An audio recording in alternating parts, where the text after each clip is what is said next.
Hello everyone, welcome back to another episode on Chris and Uncensored Japan.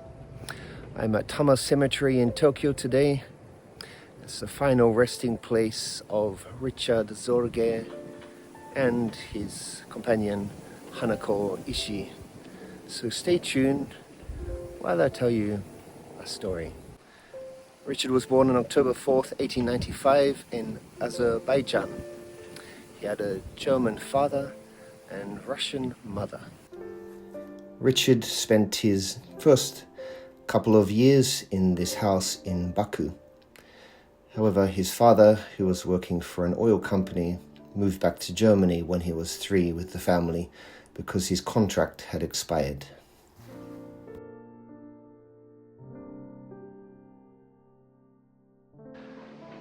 Richard Sorge fought in World War I on the side of Germany.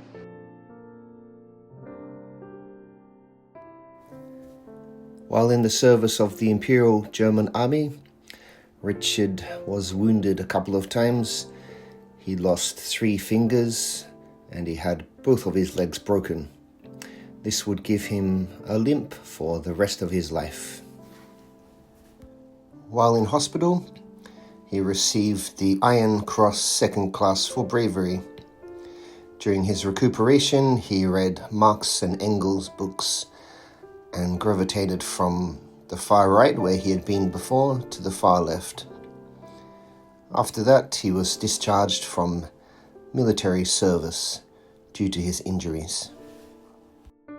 In the years afterward, he developed a disdain for war, and he decided that communism was the only way forward to improve the world.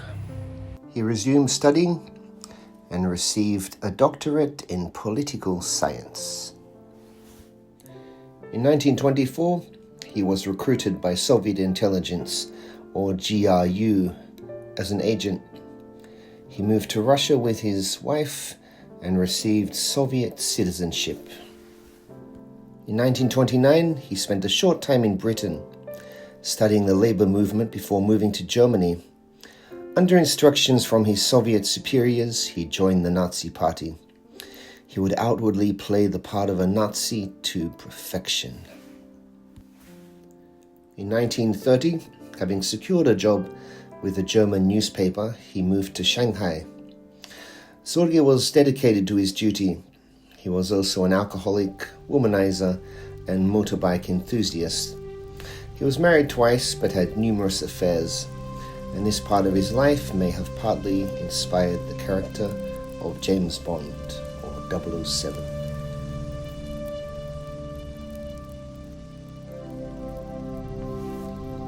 In China, Sorge was successful. He reported back useful information on the communists and nationalists to Moscow.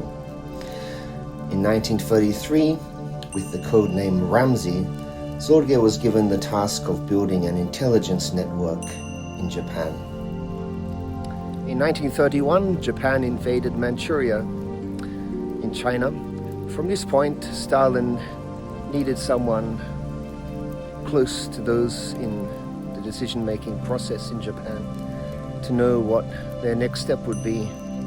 As it turns out, Richard Sorge would be just that man. As before, his cover would be that of a German journalist.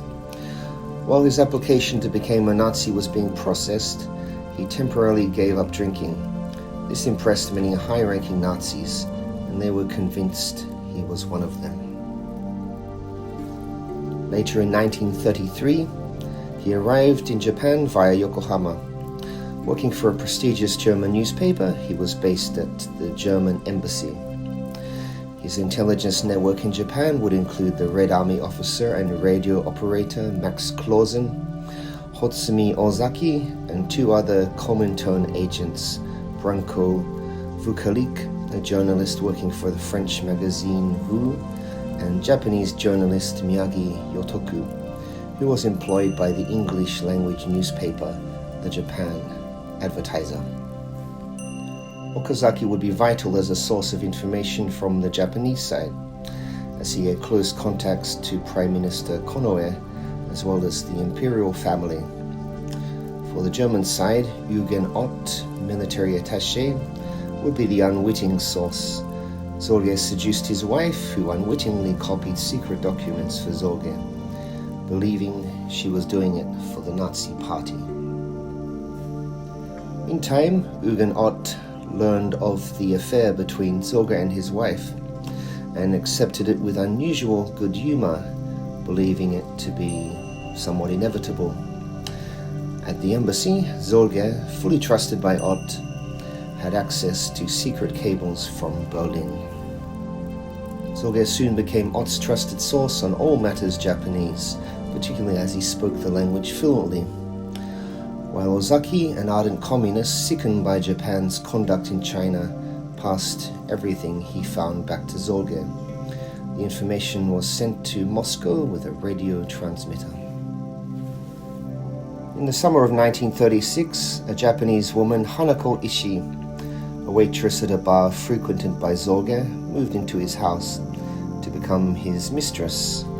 Of all of Sorge's various relationships with women, his most enduring and lasting one was with Ishii. She tried to reduce Sorge's heavy drinking and his habit of riding his motorcycle in a way that everyone viewed as almost suicidal.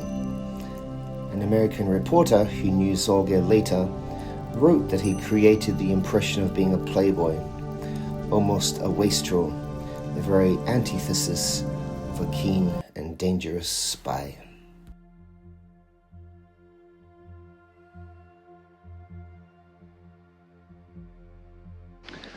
After the Khalkhin Gol incident in 1939, Sorge told the Soviets that Japan didn't want to take matters further, thanks to the bloody nose they had gotten at the hands of the Red Army, and this was one of the factors that led to the Japan-Soviet anti-aggression pact shortly after. In 1941, Sorge gave the Soviets very strong, credible evidence that the Nazis were about to invade the Soviet Union, but his warnings went unheeded. In June 1941, the Nazis did just that. Caught unprepared, the Red Army was decimated.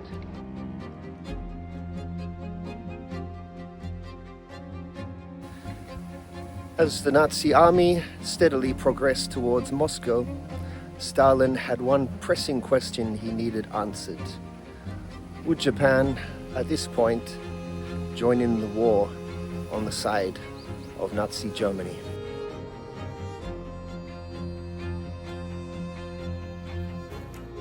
In July 1941, Sorge reported to Moscow that German Foreign Minister Ribbentrop had ordered Ott to start pressuring the Japanese to attack the Soviet Union, but that the Japanese were resisting this. Another important item allegedly reported by Sorge may have affected the Battle of Stalingrad. Sorge reported that Japan would attack the Soviet Union from the east as soon as the German army captured any city on the Volga, in this case being Stalingrad. The Kempeitai, the Japanese secret police, started detecting many messengers being sent from Tokyo and began to close in against the German Soviet agent. Sorge's penultimate message to Moscow in October 1941 reported, "The Soviet Far East can be considered safe from Japanese attack."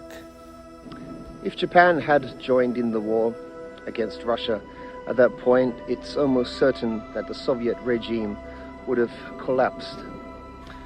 But Sorge was able to provide the information that Japan had no intention of attacking Russia and was instead planning to strike south towards the mineral resource-rich Dutch East Indies and so on. And this gave Stalin the confidence he needed to withdraw many divisions from the Far East and bring them to Moscow.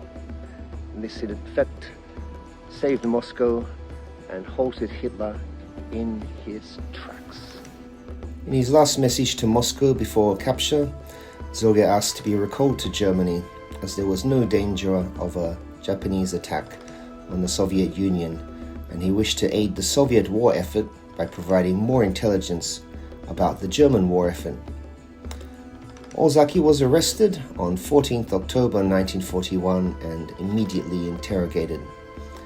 As the Kempeitai trailed Sorge, discovered that Ott's wife was a regular visitor to Sorge's house, and that he had spent his last night as a free man sleeping with her. On October 18th, 1941, the Kempeitai moved in and arrested Sorge. So convincing had he been as a Nazi that at first Ott was outraged on his behalf. But Sorge was subjected to torture, and finally he confessed to being a Soviet agent. Now that Sorge had been captured, the Japanese didn't know quite what to do with him. They wanted him to be traded with some captured Japanese spies as a kind of swap deal with the Soviets. But Stalin refused to acknowledge or recognize the man who had done so much to save the Soviet Union. So Sorge was effectively left out in the cold. Very sad. Sorge had feelings for Hanako Ishii and she for him. In fact, he was probably the only woman that he truly loved, and she would later be one of his regular visitors in Sugamo prison. Sorge struck the only deal he could. If the Kempeitai spared the lives of Hanako Ishii and the wives of the other spy ring members, he would reveal all.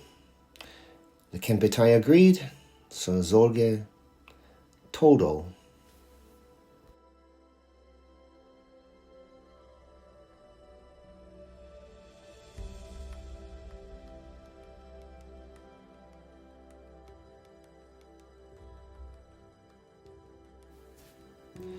But if the wives were spared, his disclosure scuppered any chance of an intervention from Stalin. Abandoned, Sorge was sentenced to death for espionage. On November 7th, 1944, Sorge was hanged within Sugamo prison, where Sunshine Building department store now stands. If you want to look more into that, I did an episode 2 years ago on Taida no Masakado, as well as Sugamo prison. I'm going to leave a link in the video. Richard Sorge's last words were said to be, "The Red Army, the International Communist Party, and the Soviet Communist Party," in fluent Japanese.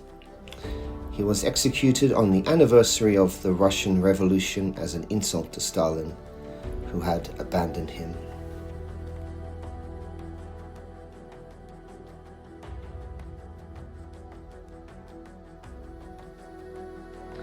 At first, his body was interned within Sugamo prison, but in 1949, his longtime lover Hanako Ishii had his remains disinterred, cremated, and buried here in this grave behind me.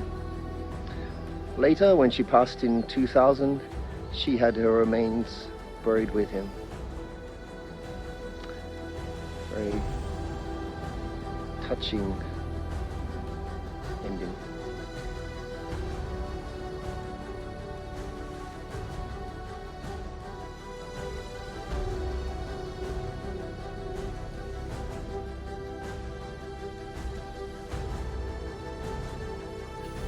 In 1964, some 20 years after his death, Nikolai Khrushchev, the then Premier of the Soviet Union, posthumously awarded Sorge the title Hero of the Soviet Union.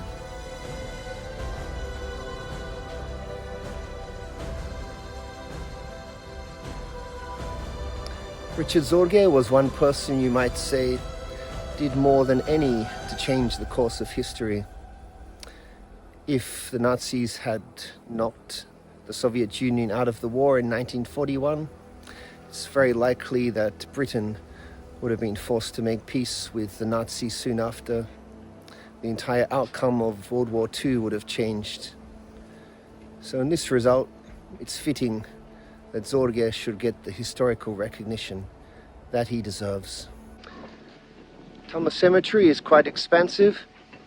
It has the graves of Yamamoto Isaroku, the planner of Pearl Harbor, as well as Togo Heihachido, one of Japan's leading Meiji period admirals. I hope you enjoyed today's video on Richard Sorge, Stalin's super spy.